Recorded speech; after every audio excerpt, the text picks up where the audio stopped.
नमस्कार। आपके साथ हूं मैं लवीना राज। और आज मैं आपसे एक बहुत महत्वपूर्ण विषय पर बात करने जा रही हूँ, प्रोस्टेट कैंसर। जो हो सकता है इससे पहले आपने सुना कई बार हो, लेकिन उसको लेकर जो अवेयरनेस है वो शायद उतनी अभी भी नहीं है जितनी हमारी सोसाइटी में होनी चाहिए। इसी पर आज मेरे साथ बात करने के लिए जुड़ रहे हैं मेरे साथ लखनऊ से अभिषेक कुमार सिंह।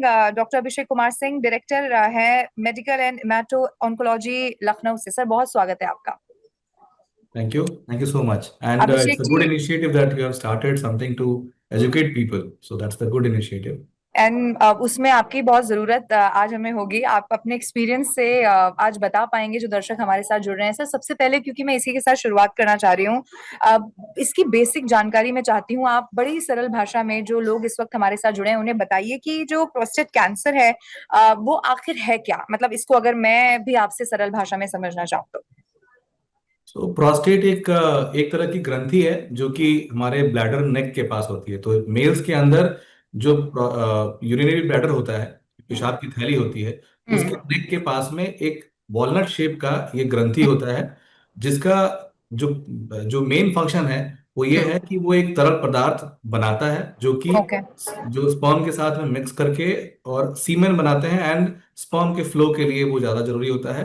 प्लस इसका और भी काम ये है कि ये चूंकि वो ब्लैडर नेक के पास है जहां से यूरेथ्रा शुरू होता है, पेशाब की नली शुरू होती है, तो उसको भी स्टेबलाइज करने का काम करता है। तो ये हमारे प्रोस्टेट ग्रंथि हो गई।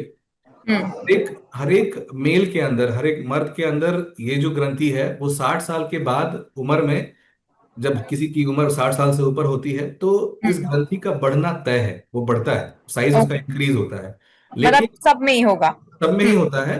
But okay. प्रॉब्लम, अच्छी बात यह है कि 80 से 85% जो ये ग्रोथ है वो हम्म। नॉर्मल बिनाइन होता है, उसमें कैंसर नहीं ओके। होता। कुछ हम्म। 10 से 15% ही ऐसे ग्रोथ हैं जिसके अंदर कुछ कैंसरस चेंजेस हो जाते हैं और उसको प्रोस्टेट कैंसर बोलते हैं। तो अच्छी ओके। बात यह है कि बढ़ता सब में है, बट हम्म। सब में कैंसर नहीं होता। Got that. अच्छा, अब और अगर मैं आपसे ये समझूं, क्योंकि आप इसको बेहतर बता पाएंगे, ये जो प्रोस्टेट कैंसर जिसकी आज हम बात कर रहे हैं, क्या ये बहुत अब आम हो चुका है? क्या लोग इसको समझ रहे हैं क्या? या मतलब इसको आप कैसे समझाएंगे? मतलब हर दूसरे तीसरे आदमी में ये मिल रहा है क्या? सो अगर मैं प्रोस्टेट कैंसर के डेटा के बारे में बताऊं तो ये it is more common cancer in the western world. It is okay. हमारे देश में उतना कॉमन नहीं था पहले। हम्म। मे बी इसकी वजह ये थी कि पहले इतना स्क्रीनिंग नहीं होता था। हम्म। वेस्टर्न वर्ल्ड में, अमेरिका में और बाकी पश्चिमी देशों में इसका हम्म। इंसिडेंस ज्यादा मिलता है। ओके। ओवरऑल एक डेटा है जो ग्लोबोकॉन, एक डेटा जो रिसर्च करती है, ये बताती है कि कोई कैंसर कितना उसका परसेंटेज है। उसके हम्म। हिसाब से अगर हम बताएं तो ग्लोबोकॉन 2020 के डेटा के हिसाब से 1.4 million new cases are being diagnosed every आपको ईयर। लग रहा है बहुत ज्यादा है? No, but it is world wide, I am talking about हाँ, world wide. but then again, India हाँ। में इंडिया में हम्म। अच्छी बात यह है कि हम्म। एक तो उतना कॉमन नहीं है, दूसरा हम्म। अगर ये डायग्नोज होता भी है तो हम्म। Even in the advance stages इसमें अच्छे रिजल्ट्स हैं, पेशेंट्स को अच्छे बेनिफिट मिल जाते हैं। That is a good news actually. Hmm. हाँ, उतना कैन कॉमन बी। नहीं है, बट यस, इंडिया में उतना कॉमन नहीं है कंपेयर टू वेस्टर्न वर्ल्ड, हम्म। जहाँ पे पाश्चात्य देशों में बहुत ज्यादा कॉमन है। एक और हम्म। डेटा अगर बताऊं तो एक इंडिया का अगर डेटा बताऊं तो three hmm. Percent of all cancer, जितने भी कैंसर होते हैं उसमें हम्म। से 3% प्रोस्टेट कैंसर का इंसिडेंस हमारे देश में पाया जाता है। 3% का? यस। ओके। अच्छा, अब मैं आपसे ये समझूं, अगर क्योंकि आपने वर्ल्ड वाइड तो देखो, जो आपने डेटा बताया वो तो बड़ा खतरनाक है, लेकिन लकीली इंडिया में अभी इतना वो नहीं है। लेकिन अगेन लोग अवेयर हो रहे हैं, लोगों को पता भी चल रहा है। इसके रिस्क फैक्टर्स क्या होते हैं? आप थोड़ा सा ये समझा पाएंगे? मतलब कैसे पता चलेगा, या कुछ ऐसे लोग जिनको आप बता सकें कि ऐसे आपको सावधान रहने की जरूरत है? तो basically there are two risk factor and hmm. Both of them are unavoidable. Okay. पहला रिस्क फैक्टर है मेल मेल होना। तो भाई मेल में प्रोस्टेट कैंसर होता है और वो ओके। होगा ही, वो चेंज नहीं कर सकते। हाँ। दूसरा, एजिंग एजिंग को भी आप स्टॉप नहीं कर सकते। हम्म। सो डिजीज ऑफ एजिंग, उम्र जब हम्म। बढ़ती है, ये बुढ़ापे का एक बीमारी है हम्म। बेसिकली। तो ये ओके। दो रिस्क फैक्टर्स हैं जिनको आप मॉडिफाई नहीं कर सकते। उसके हम्म। अलावा अलावा कुछ मॉडिफाइबल रिस्क फैक्टर्स भी हैं, जैसे कि स्मोकिंग, अल्कोहल और हम्म। सेडेंटरी लाइफस्टाइल है। उससे आज के टाइम में ये कैंसर का रिस्क बढ़ता जा रहा है। राइट। ओके। एक और बहुत कॉमन बात होती है, अगर किसी के फैमिली में फैमिली हिस्ट्री है, लाइक हम्म। पेरेंट कैंसर है या ब्रेस्ट कैंसर है या कोलोन कैंसर है, हम्म। या फिर किसी को प्रोस्टेट कैंसर फैमिली में है, तो हम्म। उन लोगों में, उस फैमिलीज में आगे चल के प्रोस्टेट कैंसर होने का रिस्क भी थोड़ा ज्यादा कंपेयर टू बाकी नॉर्मल लोगों से ज्यादा देखने को मिलता है। हम्म। तो these are the risk factors, जिसमें से ओके। कुछ मॉडिफाइबल हैं, कुछ मॉडिफाइबल नहीं है। मॉडिफाइबल हम्म। का मतलब मैंने बताया आपको कि स्मोकिंग अगर लोग बंद करें तो उसका इंसिडेंस कम हो सकता है। Alcohol, sedentary lifestyle, junk food हम जो खा रहे हैं वो अगर हम ओके। अवॉइड करें तो कुछ चीजों को हम अवॉइड कर सकते हैं डेफिनेटली। अच्छा, एज इसमें कितना बड़ा रोल निभाती है? क्योंकि आपने कहा कि एक एज के बाद मान लीजिए ज्यादा उम्र में अगर ये लोगों को हो रहा है, क्या ये भी चांसेस होते हैं कि आपको मतलब जिस उम्र में यूजुअली लोगों को हो रहा है उससे कम भी हो जाए, मतलब ऐसा भी हो रहा है? हाँ, सो यूजुअली अमूमन जो है वो 60 के बाद होता है। ओके। लेकिन अगर किसी की फैमिली हिस्ट्री है, हम्म। उनके उनकी फैमिली में अगर किसी को हो रहा है तो हम्म। यंगर एज में भी ये देखा जाता है। हम्म। ओके। अच्छा, अब इसमें लाइफस्टाइल जो है वो कितना बड़ा रोल प्ले कर रही है? क्योंकि आपने कहा कि स्मोकिंग हो सकता है कई लोग कर रहे हो, उनको छोड़ दे तो फिर आपको ये ना हो, या जंक फूड अगर आप खा रहे हैं, तो लाइफस्टाइल को लेकर आप कुछ समझा पाएंगे? क्योंकि हर कोई बिजी है, काम कर रहा है, तो वो उसमें बैलेंस करना बड़ा मुश्किल हो जाता है। उसके लिए आप if you can suggest something. So अपने स्वास्थ्य के लिए मुझे लगता है कि हम्म। सबसे बड़ा धन अगर कोई अर्जित कर सकता है अपनी लाइफ में, वो स्वास्थ्य है। अगर हम्म। स्वास्थ्य के लिए हम अपने हेल्थ के लिए अगर दिन में 1 घंटा नहीं निकाल सकते हम्म। तो शायद ये एक सोचने का विषय है। हम्म। 1 घंटा आपको निकालना है, रेगुलर एक्सरसाइज करिए, कुछ आप वॉक पे जाइए, जो भी आपको एक्टिविटीज पसंद है, कोई हम्म। स्पोर्ट्स एक्टिविटी पसंद है आप उसमें भाग लीजिए। आप घर की चीजें खाइए, बाहर चीजें, जंक फूड और ये सब चीजों को हम्म। अवॉइड करिए। अल्कोहल का और स्मोकिंग का बहुत ही कॉमन एसोसिएशन इस ओके। कैंसर में देखा गया है। हम्म। अगर कोई स्मोकिंग कर रहा है तो there is risk of cancer be, उस हम्म। पर्सन को कैंसर होने का रिस्क 8% है। और कोई अगर अल्कोहल और स्मोकिंग दोनों साथ में करता है तो कैंसर होने का रिस्क 12 to 14% है। सो ये एक चिंता का विषय है, एक करेक्टेबल चीज है जो कि हम लोग अवॉइड कर सकते हैं और हम हम्म। लोग नहीं कर पा रहे हैं। So I hmm. Think this the right. Thing which we should. फिर उसके अलावा कुछ रेड मीट और प्रोसेस्ड मीट्स जो हैं उसको अगर हम हम्म। अवॉइड करें तो कुछ कुछ कैंसर से बचा जा सकता है। उसमें ओके। प्रोस्टेट कैंसर भी एक है, कोलॉन हम्म। कैंसर एक बहुत कॉमन हम्म। एसोसिएशन रेड मीट और प्रोसेस्ड मीट के साथ में हम्म। देखा गया है।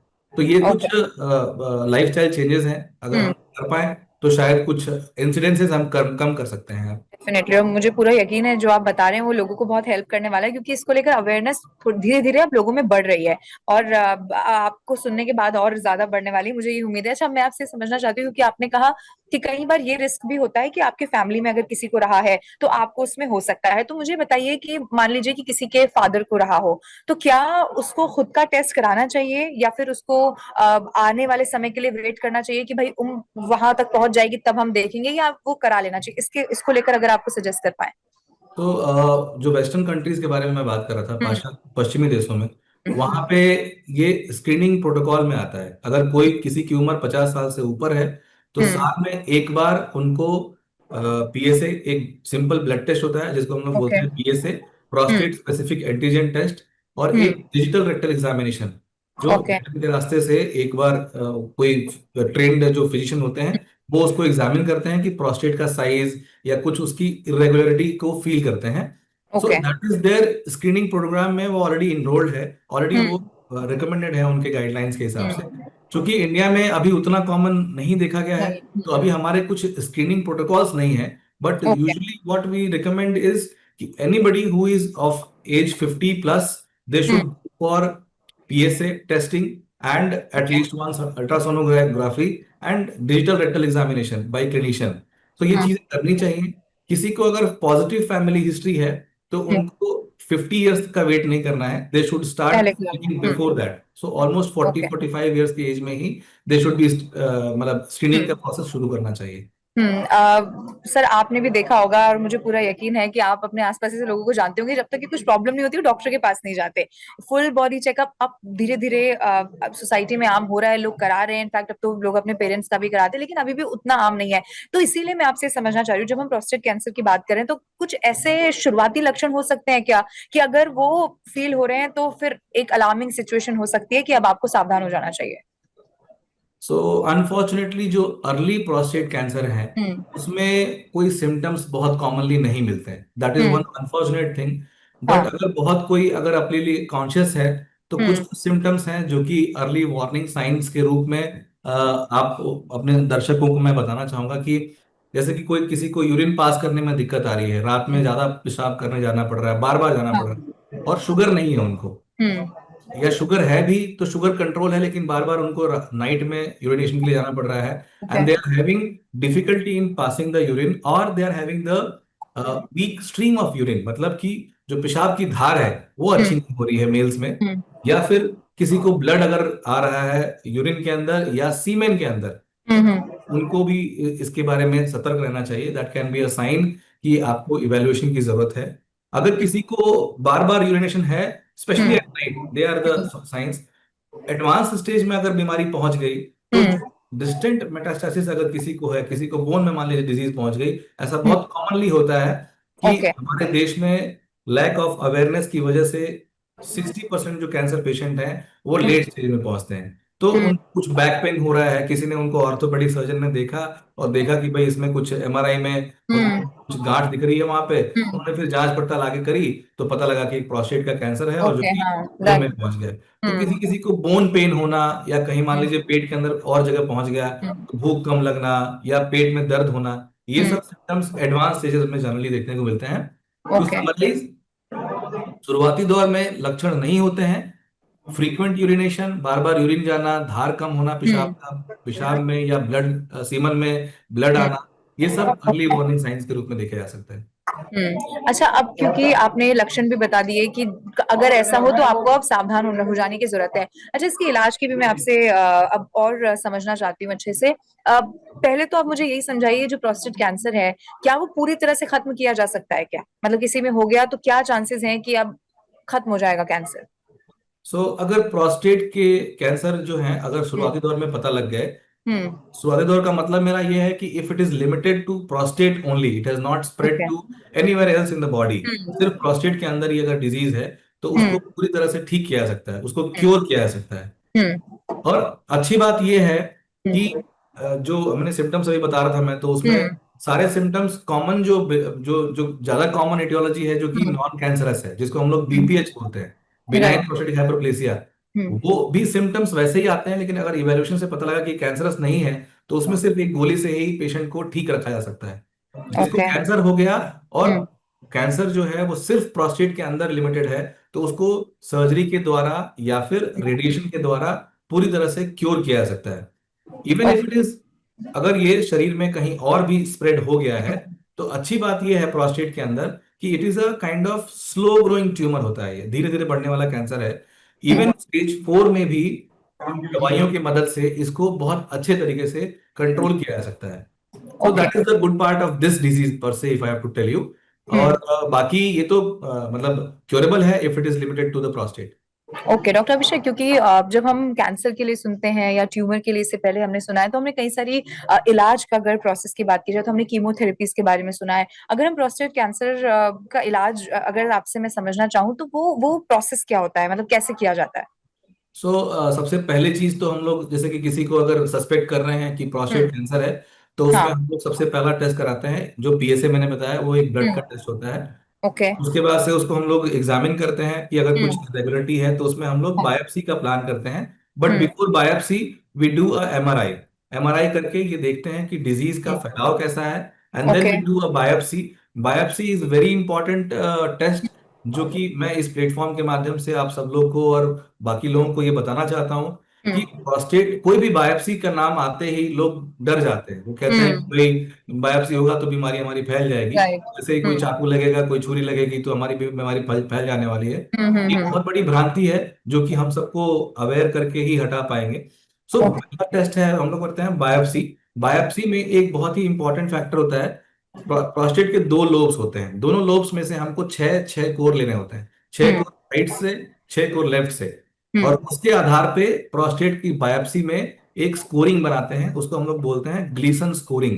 वो ओके। ग्लीसन स्कोरिंग उसका ग्रेड बताता है कि कितना हम्म। एग्रेसिव है, कितना इसका फैलाव हो सकता है। And then hmm. We do some special test called PET CT scan.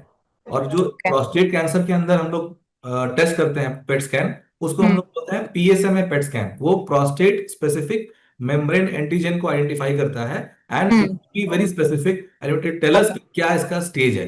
हम्म। अगर fortunately prostate cancer is limited only to the prostate, सिर्फ प्रोस्टेट के अंदर है, कहीं और हम्म नहीं गया है। तो हम्म। जैसा मैं पहले ही बता रहा था कि उसको सर्जरी करके पूरी तरह से निकाल सकते हैं। ओके।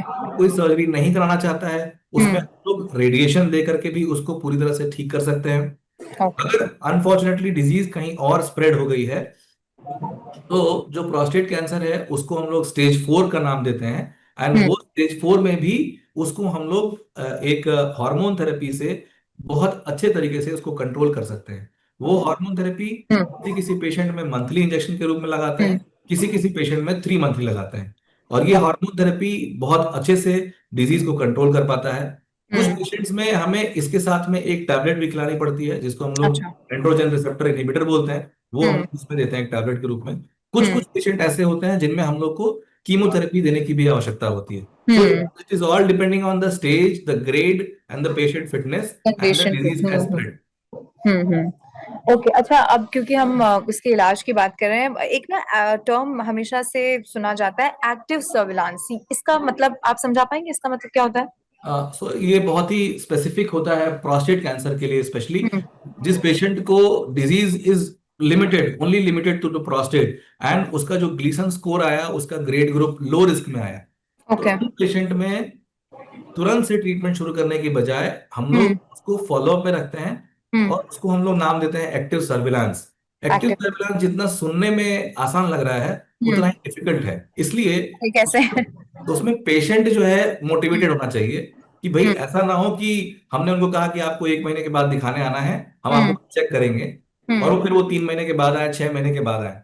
तो अच्छा, ऐसा पेशेंट होता है? मोटिवेटेड होता है। बहुत सारे पेशेंट हमारे गांव से पेशेंट आते हैं बेचारे, I'm sure। और वो लोग फिर उनको समझ नहीं पाते या जो भी प्रॉब्लम है। हम्म तो उन पेशेंट्स में जिनको हम लोग को अभी तुरंत ट्रीटमेंट की जरूरत नहीं है, we hmm can them in follow up. But उनको फिर ये मोटिवेशन होना चाहिए कि जैसे ही कोई सिम्टम आएगा, या जैसे ही डॉक्टर को, कोई भी ट्रीटिंग डॉक्टर, उसको हम्म लगेगा कि भाई ये आपको ट्रीटमेंट अब तुरंत शुरू करने की आवश्यकता है, तो दे hmm should be motivated enough कि हमको तुरंत ट्रीटमेंट शुरू करना है।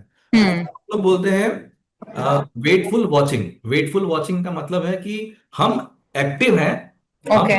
तैयार हैं कि हम अभी तो हम्म। नहीं कर रहे हैं, लेकिन जिस दिन जरूरत पड़ेगी उस दिन तुरंत शुरू करेंगे। तो इसमें हम्म। डॉक्टर मोटिवेटेड होना चाहिए और पेशेंट भी। अच्छा, हाँ, ये इस मेरा अगला सवाल डॉक्टर अभिषेक आपसे इसी पर है। मुझे बताइए, क्योंकि आपके पास अगर ऐसा पेशेंट आता है तो आप उससे कैसे डील करते हैं? क्योंकि कहा जाता है ना कि अगर आप इतनी गंभीर बीमारी से अगर जूझ रहे हैं तो डॉक्टर आपका इलाज तो कर रहा होता है, लेकिन आपका साथी बन जाता है, एक तरह से बहुत इंपॉर्टेंट, आपका फ्रेंड भी बन जाता है। आप कैसे डील करते हैं ऐसे केसेस में? So I think it's all the, शायद लक्ष्मी से ज्यादा सरस्वती का इंपॉर्टेंस है हम लोग की लाइफ में। और ओके। वो चीजों को समझना जरूरी है हम्म कि आपको वो स्किल डेवलप करना पड़ता है over the period of hmm time. आप अपने प्रैक्टिस में ये चीज सीखते हो कि पेशेंट को कैसे हम समझा, अपनी बातों को सरल भाषा में समझा पाए। क्योंकि हम्म आप समझा नहीं पाओगे पेशेंट को, हम्म और वो पेशेंट समझ नहीं पाया, और जो फॉलोअप के लिए आपने बुलाया और वो आ नहीं पाए, so that is a hmm window where you will be losing a patient जिसको आप क्योर कर सकते थे, वो आप लूज करने वाले हो। तो हम्म अगर पेशेंट का कंप्लायंस बेहतर है, कंप्लायंस का मतलब होता है उसका, एक तो पढ़ा लिखा पेशेंट हो, हम्म मोटिवेट हो, फैमिली का सपोर्ट हो, और वो हम्म समझते हैं कि नहीं नहीं डॉक्टर ने बोला है कि हमको जाना है, तो रिलीजियसली अगर वो फॉलो कर रहे हैं, तो उन पेशेंट्स में ये एक्टिव सर्विलांस का रोल है। एंड हम्म लगता है कि पेशेंट को ना, it is my practice, I have seen that कि counseling is very important. Whatever hmm you are trying to treat your patient hmm should be informed enough. आप पहले से हम्म बता के रखते हैं उसके साइड इफेक्ट, उसके प्रॉस एंड कॉन्स। पेशेंट का ये राइट है कि उसको हर चीज का पहले से पता हो, क्या उसका ट्रीटमेंट है, उसके क्या गोल हैं, हम उसको कैसे ट्रीट करेंगे, क्या फॉलोअप करने वाले हैं, कैसे उसको हम लोग ऑब्जर्व करने वाले हैं या ट्रीट करने वाले हैं। Hmm. Patient should be knowing everything before starting the plan treatment. हाँ, मेरा अगला सवाल ना इसी पे, क्योंकि मैं अब आपसे ये समझना चाह रही हूँ कि आपको कोई ऐसा पेशेंट याद है डॉक्टर अभिषेक जो आपके सामने आया हो, आपने उनको ट्रीट किया हो और आपको अभी तक याद हो, या तो कोई आपको ऐसा चमत्कार लगा हो? क्योंकि कई बार कंडीशन देख के आपको भी मालूम हो जाता है ना कि ये बहुत खराब हो चुकी है कंडीशन, लेकिन आपको याद हो कि कोई चमत्कार हो गया हो, ऐसा कुछ आपकी मेमोरी में अगर है तो? ऐसे बहुत सारे एग्जांपल्स हैं। हम्म। मैं प्रोस्टेट के बारे में नहीं, but I can share you one patient okay. Was my patient at Tata Varanasi. जब मैं टाटा वाराणसी में, I was department head there in medical oncology, and that patient was a patient of colon cancer. And colon okay. Cancer का stage 4 patient था, young हाँ। Patient, he was 34। Hmm I can tell his name also, but hmm I think confidentiality is important. So that was my patient, Sanjay नाम था उसका। And okay. उस patient को हमने treat किया, एंड लाइक मुझे भी लग रहा था कि यार कुछ इसमें आएगा नहीं फायदा। We gave him chemotherapy, then I shifted to Lucknow. मैं लखनऊ आ गया, and then this patient was from Lucknow, he started following me here. उसके ओके। फ्रेंड्स जो है उसको हेल्प करते थे, दे वर द सम एनजीओ चलाते थे और वो लोग हेल्प कर रहे थे। सो उस टाइम पे एक नया रिसर्च आया था, that was the immunotherapy. It was, I am talking about 1819 की बात कर रहा हूँ मैं। ओके। एंड उस टाइम पे इम्यूनोथेरेपी आया था, तो उसको मैंने बोला कि यार देखो ये है, अगर ये लकी रहा, मैं लकी रहा और इसका ये टेस्ट पॉजिटिव आया, तो we can give this treatment to this patient. Okay. And to my surprise this patient was, जिसमें 8% पॉजिटिविटी आती है एमएसआई हाई होने का, Sanjay was positive for that. We gave him immunotherapy, and for past 3 years he is treatment free and cured from okay. Stage 4 colon पूरी तरह से जा cancer. चुका है। पूरी तरह से जा चुका है। सो अच्छा, दैट इसी इज, में मेरा मेरा डॉक्टर अभिषेक आपसे अगला सवाल है कि ये भी चांसेस होते हैं क्या कि आपने ट्रीट कर दिया, आप वो कैंसर चला गया लेकिन फिर आ जाए, ऐसा भी होता है? यस, ये पॉसिबल है कैंसर में, स्पेशली जब स्टेज 4 की हम बात करते हैं, तो स्टेज 4 में कैंसर वापस आने के चांसेस रहते हैं। एंड दैट कैंसर का रिकरेंस जो है वो इसलिए होता है क्योंकि देर आर सीडलिंग्स, कुछ ऐसे सेल्स होते हैं जो बॉडी में अलग अलग जगह पे रहते हैं, जो दिखते नहीं है, जो कि हम लोग पेट स्कैन भी करें तो नहीं दिखते। तो हम्म। मेनली जो स्टेज 4 में वापस बीमारी आने का जो चांस होता है, वो उन्हीं छोटे छोटे स्मॉल सेल्स की वजह से होता है। और ओके। स्पेशली ये प्रॉब्लम है स्टेज 4 कैंसर का। स्टेज 4 को हम लोग क्योर नहीं कर सकते, we can hmm. Only control the disease, we can not cure it. Let's come to the topic of interest, that is hmm. Prostate cancer. Hmm. Prostate cancer में बहुत अच्छी बात यह है कि हम्म। चौथा स्टेज होने के बाद भी we can give a very good control to the patients, and they can be near total cure, हम लोग उसमें कर सकते हैं even in the stage 4। That's really nice. और अब तो धीरे धीरे लोग समझ भी रहे हैं, और मुझे पूरी उम्मीद है कि आज आपको सुन के जो लोग, जैसे मुझे भी बहुत ज्यादा अगर नहीं पता था, तो मुझे आपसे बात करके बहुत कुछ नया पता चला है। आखिर में मेरा आपसे सवाल है, कुछ आप ऐसा खास तौर पर, चूंकि हम आज पुरुषों की ही बात कर रहे हैं, कुछ आप ऐसा कोई मैसेज आपकी तरफ से, आपका इतना एक्सपीरियंस अब हो गया, कुछ आप कहना चाहते हैं आखिर में? मैंने अपना मैसेज सबसे पहले ही दे दिया कि सबसे बड़ा धन हम जो अर्जित कर सकते हैं अपनी लाइफ में, वो स्वास्थ्य है। तो स्वास्थ्य के प्रति जागरूक रहें। हम्म। कुछ कुछ ऐसी जहरीली चीजें हैं जो हम जिसका सेवन कर रहे हैं, स्पेशली हमारे राइट। पुरुष वर्ग कर रहे हैं, हम्म। तंबाकू का सेवन। और हमने बहुत यंग पेशेंट्स को देखा है कि तंबाकू की वजह से कैंसर होते हुए। Right. Definitely it is going to harm our society, और अभी भी बहुत सारे बच्चे हैं जो कि हम्म। यंग एज में उनको तंबाकू खाने का लत लग जा रहा है, and hmm. They are suffering with cancer. So हमको हम्म। सोसाइटी में एक हेल्दी मैसेज ये देना है कि hmm. Cancer is curable, it is curable if it is diagnosed early. Right. Unfortunately 70 to 80% जो पेशेंट हैं, they are hmm. Coming in advance stages. So अगर हम्म। कुछ भी ऐसा सिम्टम जो कि कैंसर का एक लक्षण हो सकता है, उसको नेग्लेक्ट ना करें, उसको आप डॉक्टर को दिखाएं, उसको ट्रीट हम्म। करने के लिए आगे बढ़ें, और try to help us to eradicate this deadly disease. और कुछ कुछ जो मैंने आपको डाइटरी चेंजेस और राइट। लाइफस्टाइल बताए, जैसे कि आप जंक फूड ना खाएं, फ्रूट्स एंड वेजिटेबल्स का सेवन करें, खूब सारा हाइड्रेशन रखें, पानी खूब सारा पिएं, वॉक करें, या कुछ भी एक्सरसाइज जो आप कर सकते हैं अपने डेली रूटीन में जरूर लाएं उसको।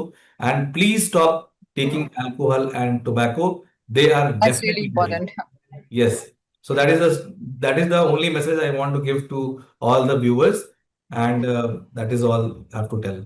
Thank you so much, your message is going to motivate a lot already. आपने बहुत सारी चीजें बता दी हैं। Thank you so much for joining us today, doctor Abhishek Kumar Singh. आपने बहुत सारी चीजें ऐसी बताई, और खासतौर पर प्रोस्टेट कैंसर की जब हम बात करते हैं तो लोगों को अभी भी धीरे धीरे पता चल रहा है, और हमें पूरी उम्मीद है कि ये जो इनिशिएटिव है हमारा, अवेयरनेस इस कैंसर को लेकर लाने में, वो कामयाब होगा, लोगों को और पता चलेगा। Thank you so much. Thank you so much. Thank you.